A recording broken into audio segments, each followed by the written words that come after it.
Jennifer, welcome back. Great to be talking with you. It's great to be here. This is one of my favorite podcasts to be on. So thank you for having me. I really appreciate it. Oh, it's always fun. It's always fun. We have way too much fun, I think, during these conversations, and some of them both before we hit record. We'll have to do outtakes one day. We need to start recording as soon as we get on because we always have some interesting conversations. We do. We do. So today is going to be a very interesting conversation because we're talking about AI. This has been, of course, all the rage over the past few months, creating excitement, fear, uncertainty. And I wanted to bring you on because you have been an early adopter of these tools. Yes. And you have a really good sense for the threats and opportunities that they present. And we want to get really tactical here today. So, for anyone listening who's already heard all the predictions and all the kind of big picture stuff, we're going to start with that, but we're quickly going to move into some practical stuff. So first, I want to get your take. What do you think is happening and where do you think this is going? So at first I was panicked like everybody else when I heard about AI writing tools. I was like, oh my gosh, I need to go find another job. That lasted 30 seconds. And then I realized, maybe a little longer. And then I realized that I have been writing about artificial intelligence for 10 years. And a lot of what I've been writing is as new AI-based tools go into an industry, people have the exact same concerns we do, that it's going to take over jobs. And all of my work that I've been doing on AI has been reassuring people that AI just makes things more efficient, that it cannot replace human insight, human creativity, and the power of humans. And then when I went back and read my own words, my tune totally changed. First of all, I don't think we're all going to lose our jobs. I don't think we need to find new careers. I think this is just a new version of freelancing, a new phase, a new step. And that said, we need to adapt. But I honestly think this is going to end up being a good thing. My mom used to freelance and she used to send out snail mail letters with, self-addressed envelopes. And when the internet started, things changed. This is another change. So my first prediction is that this is going to end up being a good thing. I really think so. And before you decide I'm crazy, I can go ahead and explain it. So I think a lot of businesses are going to try AI and it's going to suck. And they're going to realize the value of human writers in a way that I don't think anyone ever has before. I think this year is going to be a little rough as everyone figures it out and tries it and comes back, and we as writers figure it out. But I really think that once we get on the other side of the transition, the writers that evolve their services to types of writing and areas of writing that must have humans are going to be actually more successful than we are now. I couldn't agree more. I'll equate it to two things that I think we can all relate to. So my dad's a civil engineer. And, when he started his career in the mid-60s, it was all about math. I mean, you had to be really, really good at crunching numbers. I mean, talking slide rules, this is the early days of calculators. People couldn't afford calculators. So he took a lot of pride in that. Then software came out, right? Computers, PCs, software. Did it replace engineers? Well, if your focus and your strength was really just math and that's it, you probably had a really hard time. The ones who did really well, my dad tells me about this all the time, were the ones who realized that they had to elevate their value. They had to move more toward creative problem solving and come up with elegant and creative solutions and use these tools to do that grunt work. And that's what my dad did really well. Yep. Because he's a great creative problem solver. Same thing with, I remember the internet, right? When Amazon came out, I remember 1997, 1998, 99, the prediction was brick and mortar is dead. Well, look around, obviously it isn't, but you have to adapt, right? The stores that didn't adapt have gone out of business. Yep. And those who niche down, who brought other elements of value into the fore, those are the ones who have done really, really well. So I think it's really no different. And I think if we step back and look at examples like this, we realize, oh no, but AI is different. No, it's not. It's a different thing. Yeah, it's very advanced, but the fundamentals still mirror the fundamentals of those examples. So I completely agree with you with that. And I do want to mention something. You talked about the value. I do think if you're a writer right now, that your main income, your main focus is SEO based writing, probably with a content mill, pretty basics level writing. I think you need to pause. And I think you need to figure out a way to diversify, add more services. And I think we're going to talk about that later. But those types of writing right now or very soon can be replaced by AI tools. And I think that's a small portion of freelancers, but I do want to point that out, that my broad statement does not apply to that type writing. I would disagree a little bit in that it's not a small portion of freelancers and the overall, I mean, I think that is a huge number of people, but I would say it's a small portion of listeners here, right? Correct. Yeah. So, but that's a very good point. That is a great point. And that actually speaks to the whole, again, if you don't move up in the value ladder, and those people are at the very bottom rung of the value ladder. So, all right. So broad strokes, we got that done. Let's talk about practical ways you can use these tools to help you as a writer. We keep hearing that, but we're not hearing as much of, okay, great. Can you give me some examples? Can you maybe at least talk first about kind of the areas where they can help? So I've got 5 areas. I know you said 3, but I couldn't come up with 3. I can't 2 bonus. 2 bonus. Well, the 5th is kind of iffy. We'll talk about that. Ideas, headlines, social media, outlines, and research. I like it. So one of the things that before we get started, I think that AI, the purpose of using tools, and there's a lot of tools out there, and so I'm gonna call them AI writers is what I call them.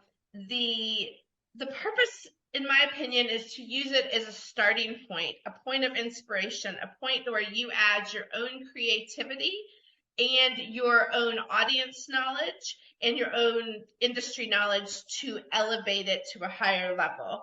I think we both agree with this. We're not talking about using AI tools to write a blog post, turn it in on your own. I think that's plagiarism at the very most and unethical at the very least. And that's not what we're talking about. What we're talking about is using AI writing tools as a tool, just like so that's not new. We've been using AI tools for a while. We just a lot of us didn't realize it. Grammarly is an AI-based tool. AI Otter, all of the AI transcription tools. I love headline analyzers. I've been using that for a while. That's an AI-based tool. Even Google Analytics, SEO tools, SEMrush, those are all AI-based tools. This is another tool that you can use to increase your productivity and give you more ideas, just like the ones we talked about. Got it. So in terms of idea generation, why don't we start with that one? I love that because sometimes I'm stuck, right? And let's talk first of all about kind of the big caveat when it comes to AI tools. Right now, accuracy is a big thing, and that's hopefully quickly improving. But anything you do that has factual in nature, and that's going to especially apply when we talk to research, but it does apply to ideas, you're going to need to verify either with your own knowledge or a second source. So I just want to put that, I'm not going to repeat that every time except when we get to research, but I want to just make that blanket statement. So ideas. I'm the same. It can be hard to get started. A blank screen is, the biggest nightmare, right? And so one of the things, if you're playing around with AI tools, a lot of times people just go in and be like, give me 5 ideas for cybersecurity. So what you need to do is what's called prompt engineering, where you take a step back and you put in a lot of details about exactly what you need. So you put in the audience, you put in the tone, you put in the purpose. So um, I need 5 ideas on stretching my cybersecurity budget for small business owners in the insurance business. And so then it will give more specifics. So that's a big part of my course is how to use prompt engineering. And that's where a lot of people fail, is they just put it straight in and expect to get great results. You have to put in great information. So the more you put in what you want an idea for and get ideas back. So for example, you can put in ideas for articles. I want an article for insurance business owners that are struggling to make money. And so it would, and the ideas it comes back with, some of them are crappy, but a few of them are usually enough to be, wait, there's something in there. And then you can take it and come with another idea. So the other thing is ideas within an article. So if you're looking for bullets, advantages of using, zero trust, which is a cybersecurity term, or advantages of going with a realtor for buying a home, it can give you those. Some of the stuff is generic. Some of it is interesting. So those are some great ways to use it for the ideas. What I love about that is I can see why people would hesitate or wouldn't think to add the level of detail you mentioned some of those, because I think we've been conditioned over the past 20 something years with search engines. You can't go that narrow. Search engines are not designed to get to that level of granularity. You kind of need to go broader, and then you do the sorting through the searches, right? The search results. Here, you can actually, and you should, what I'm hearing from you is go all the way, like really stress test the thing. And what you're saying is you found that even the level of detail in that cybersecurity example with, insurance companies, I mean, I would be afraid to punch that in thinking that it's going to get confused. It's not going to know what I mean. It knows. I mean, it might come up with something. One of the ones that it came up when I tried that before we talked, it was, does cybersecurity risk increase during hurricane season with increased claims for insurance offices? Yeah. And some of the answers might be weird or might be not that helpful. But what you're saying is if you keep probing, and I know we're going to get into that, you can get some of the good stuff, right? And you have to keep answering. You could be like, I don't like this, give me more. Or how about making it more punchy? How about more serious? How about more focused on this? So you want to have a conversation, not That's just crazy. It's not, I know Which you can't do with Google. You can't say, no, Google, sorry, this wasn't good. And I hadn't thought of it that way, Ed, but you're 100% right. We're used to search engines that are one way, and this is a two-way conversation. Yeah, that's a massive difference. And you need to think of it like you're brainstorming with a friend, is the way that I was viewing it. I'm brainstorming with a friend. So you get an idea, you expand. It's a session. It's not an input-output thing. I love it. I love it. By the way, I just read an article that this is a whole new job category. They're called prompt or AI whisperers, I believe. And these are 6-figure jobs. And what I found interesting was they're saying, oh, and by the way, don't think that it's going to be like the engineers or the techies who are getting these. It's people in humanities, liberal arts, because they think differently. They need that right brain kind of emphasis. And I thought that's fascinating. We're creating a whole new category of jobs here. You're right. I had not thought about that, but I could see an engineer struggling with these conversations. And I've worked in tech my whole life because it was almost an interpersonal level type discussion. It was a brainstorming. There was creativity involved.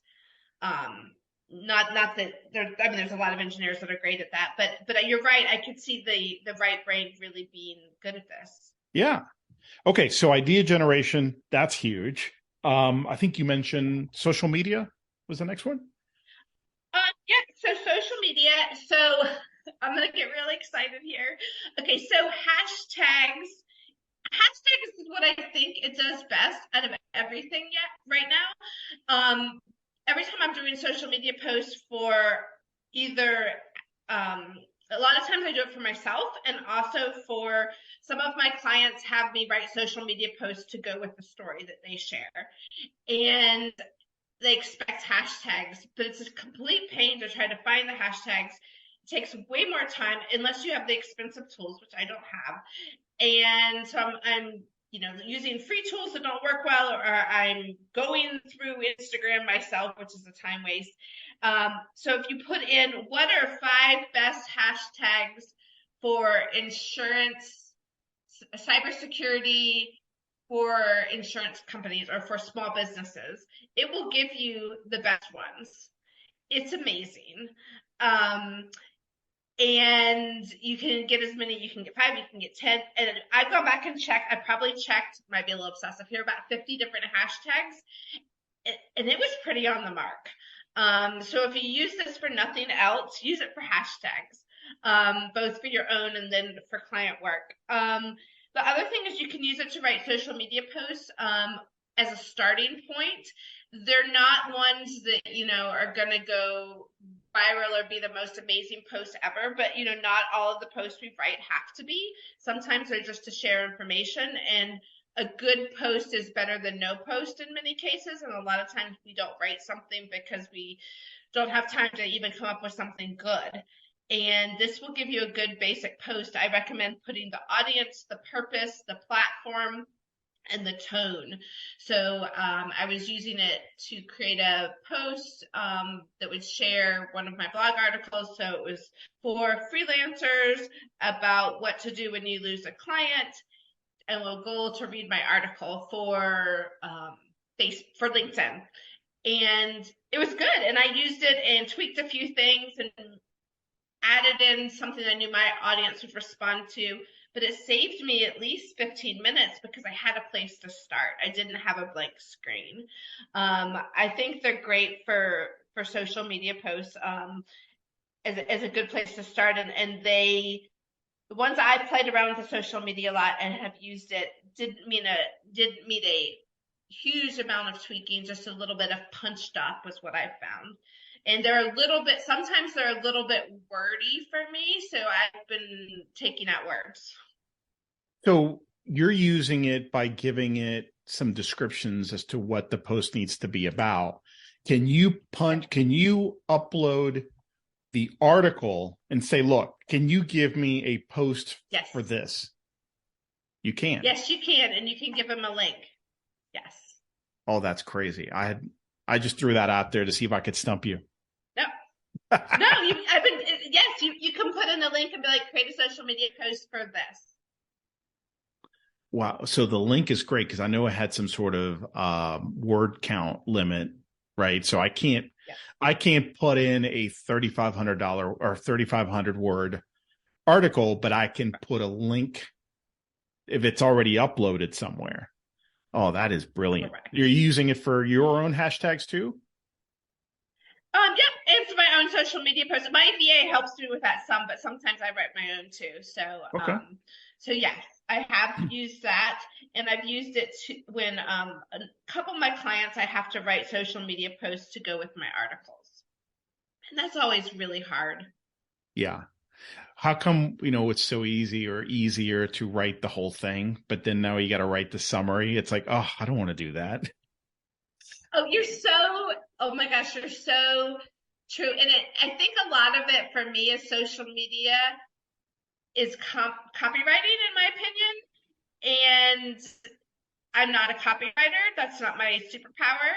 So it's a different skill set, but I forget that. And I think I should be able to write amazing social media posts. And I can write good ones, but it's a different skill. And I think as writers, we forget that. So I like it. You just need to punch them up a little bit and make sure they're relevant. A couple times it wasn't totally. So this is the thing. If you're expecting perfection every time, you're going to be disappointed. You're not going to give it something and everything's going to be fabulous and you're going to love it. And I think some of the complaints I've heard from writers is that that's what they expect. And it's really a friend, someone to, an idea generation, someone to help you with the brainstorming, the coming up, and it's a process. And I think when you view it as a process, not a give it something you're going to love it, you're a lot happier with it. That's a great point. I'm glad you mentioned that. All right. So what would be the next category? Headlines. I'm going to get excited again. So maybe I'm alone, but I suck at writing headlines. I write stupid headlines, and it's really hard when a client wants like 5 headline examples. I've been known to not take clients that want a lot of headlines because it really stresses me out. I know that's stupid, but I've been using a headline analyzer for years that helps. CoSchedule has one that I like. But you have to come up with something to put it in there. So what you can do is say, give me a headline, and you can have an existing article, or you can put in a short article. Give me 5 headline suggestions for this article. So you can do it a couple ways. So here's a story I'm working on right now. It's about identity theft. So I could say, give me 5 headlines about preventing identity theft online for small business owners with a formal tone. And I found putting formal, punchy, casual, informal really helps as well. And it will give you 5. It really likes colons, like really likes colons. Everything has a colon in it, even when you ask it not to put colons. So you'll want to, if it needs colons, or you have a head and a deck, that works well for the headline. But the headlines you usually need, what I usually do is combine. I take 3, kind of combine, tweak them. I've had great luck with the headlines. I tried this last week and I was amazed. I had a headline, the title of this lead magnet, actually. And, lead magnets, by the way, just a little tip. It's all about the title. The title is the whole thing.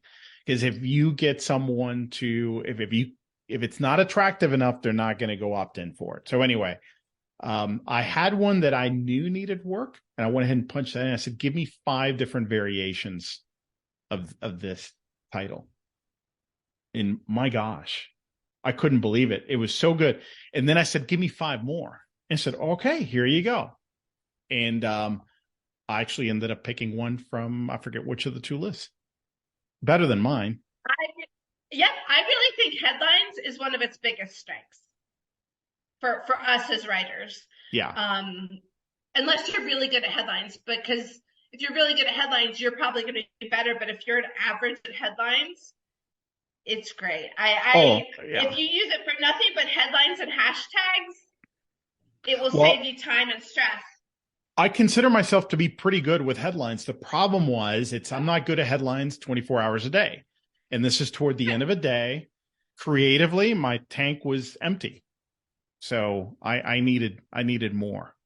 And so that's a really good point. I view this as we all have strengths, and there's some things that humans are better at and some things that machines are better at. And you made a good point that you may be better than the machine at headlines, except at the end of the day when you're tired.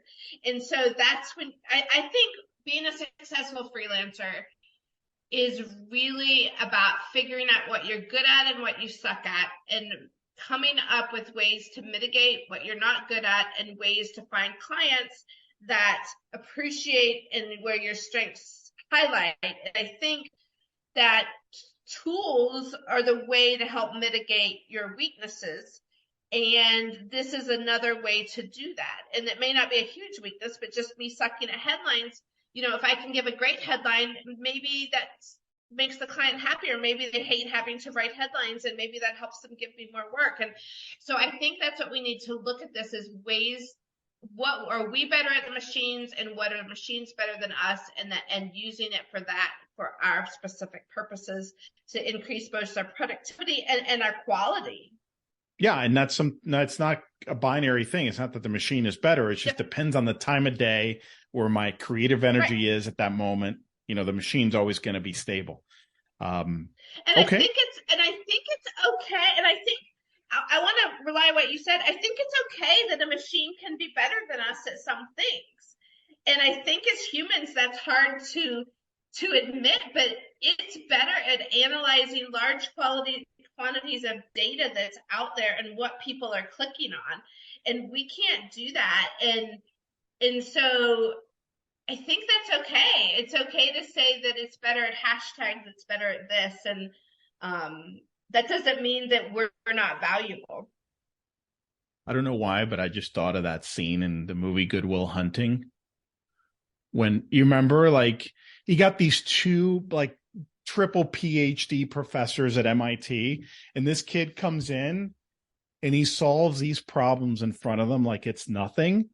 And they said something to the effect of, like, I can't believe I've dedicated my whole life to this discipline.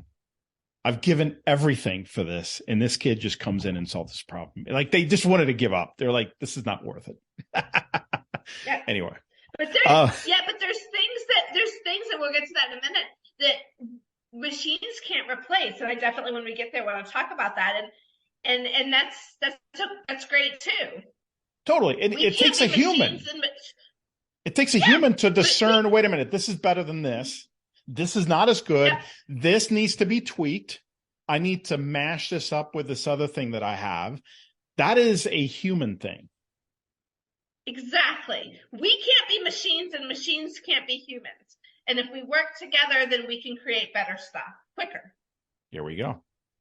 Okay. So research, intrigued by this one. Tell me about how you use it. So can we talk about outlines first? I want to do research. Oh, yeah. Let's do outlines. Perfect.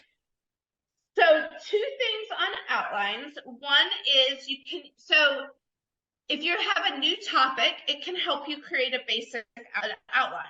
So can you create an outline for a topic on how to prevent identity theft online for college students? And it will create a basic outline for you. It's nothing super inspired, but it will actually create points for you.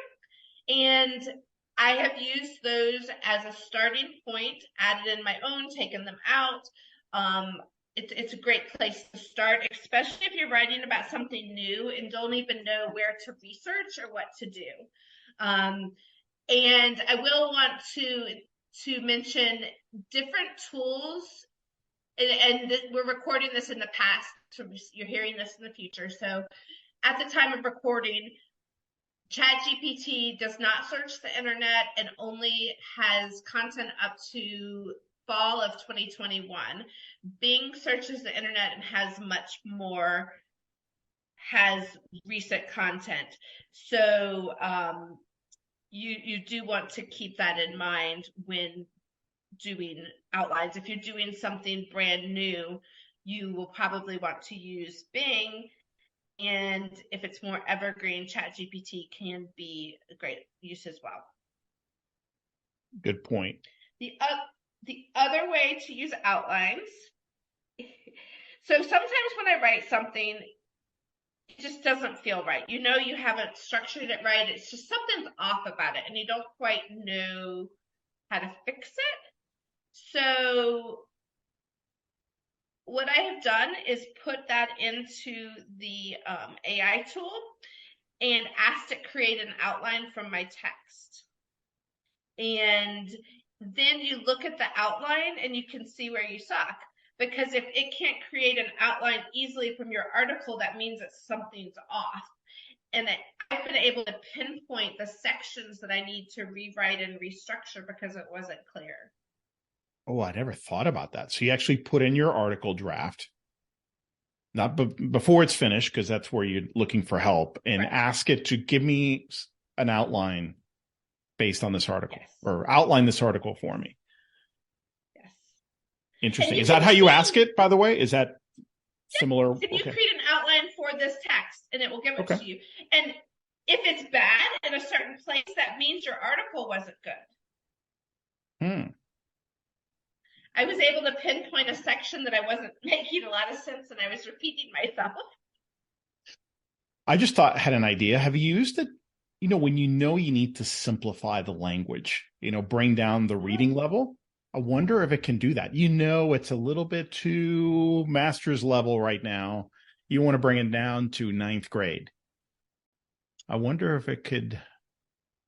Probably that would concern me because I don't use anything. So I view anything that comes out of one of those tools like I would a source on Google, a Wikipedia article, something online. I use it as a source. I don't copy words. I copy words. I don't copy phrases or sentences or paragraphs. So that would be my only concern there.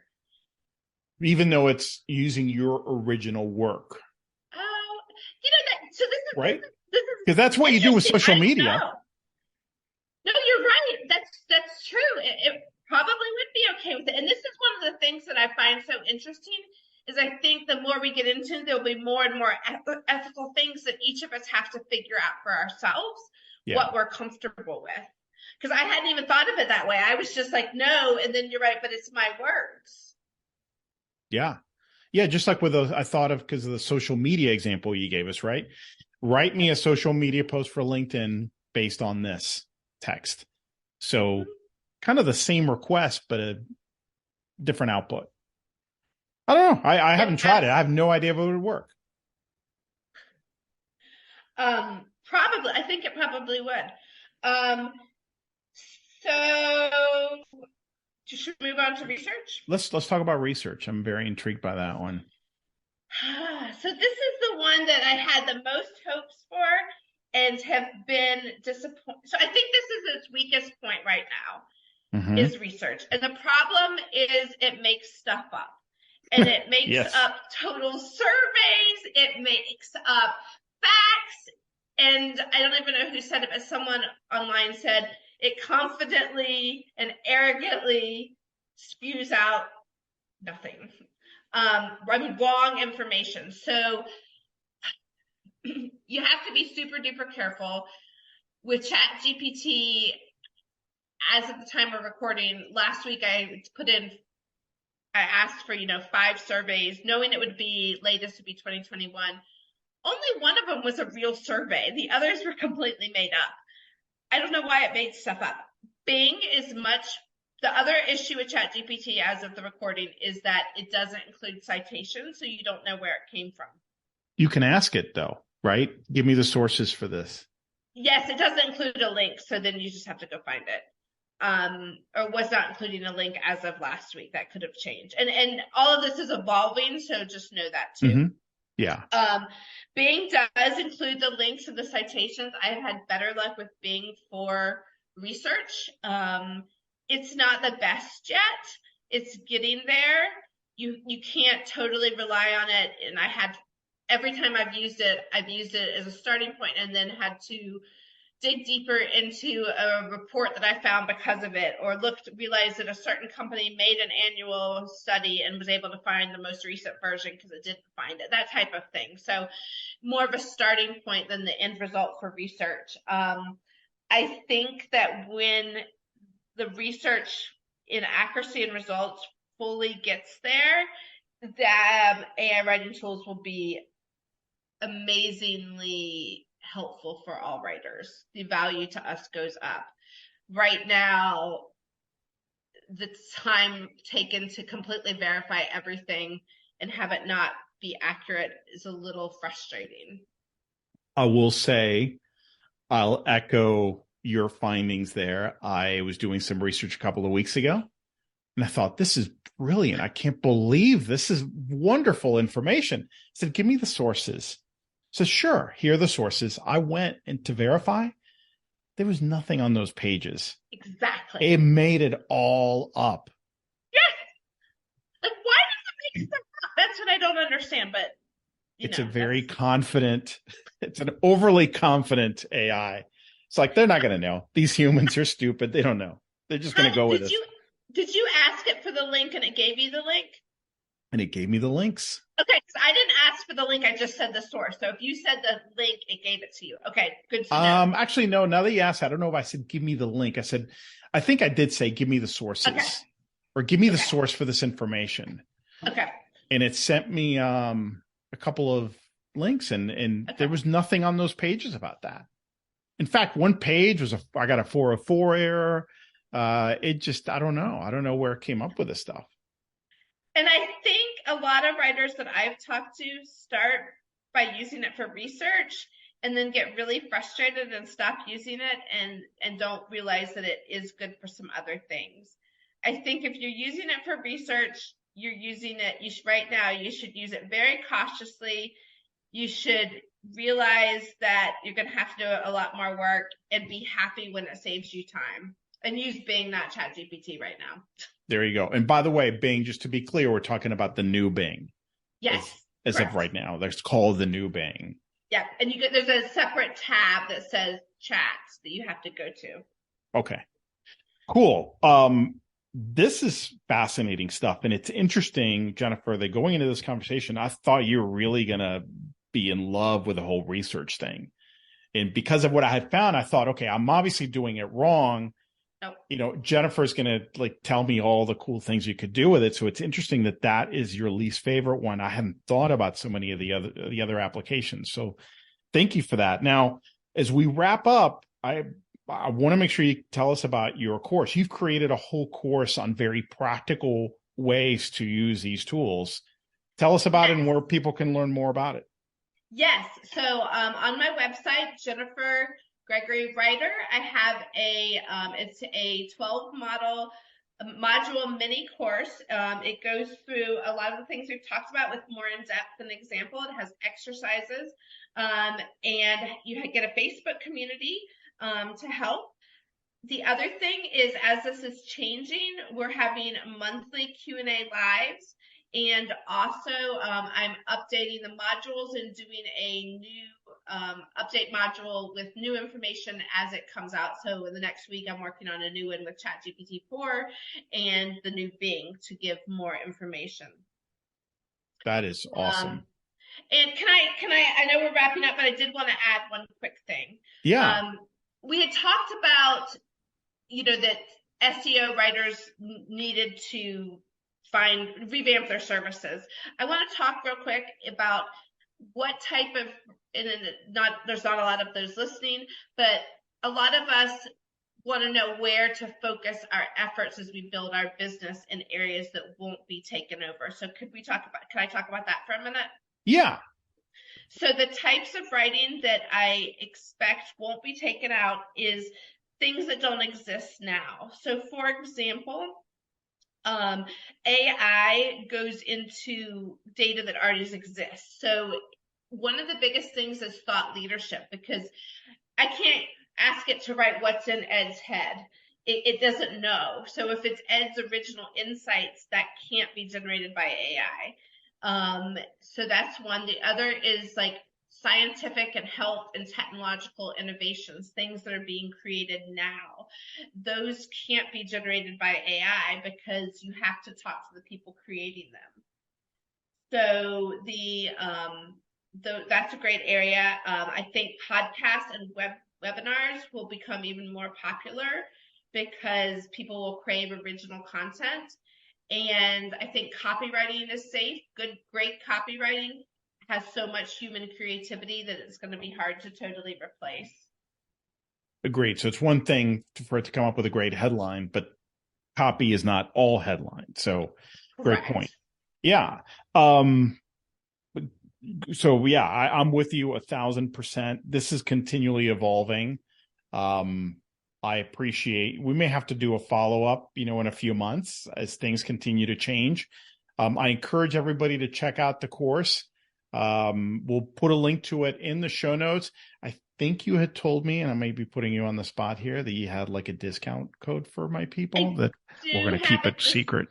I do have a discount code. Should I tell you or put it in the show notes? No, just tell me and then we'll put it in the show notes too. Okay. Or is it something easy to remember? Oh, I'm coming up with it on the spot. Okay. Gandia. Okay. Perfect. How do you spell that? No, I'm just kidding. And so it's normally $125, and the code gets you 25 off. Oh yeah, that's a no-brainer. That's a no-brainer. And one of the things you're paying for with the course is for me to help keep you updated, so you don't. I was just going to say that. this has got a shelf life, and the fact that you're maintaining it right there is worth the price of admission and more. So guys, check it out. This is a great material. We just got a glimpse into what's in there. There's a lot more. Jennifer, thank you for coming on today. Appreciate you. Thank you for having me. We always have great conversations, and I'm really excited about AI writing, and I really think that if you're even a little bit scared or nervous or fearful, don't be. Look at it as an opportunity to improve your own skills, and you'll be able to help your clients as they navigate this journey. You can add value in that way with your knowledge about it, as well as using it to both be faster and better and spend less time staring at a blank page and stress eating. Or maybe that's just me. Well said. Thank you, Jennifer. Thanks, everybody.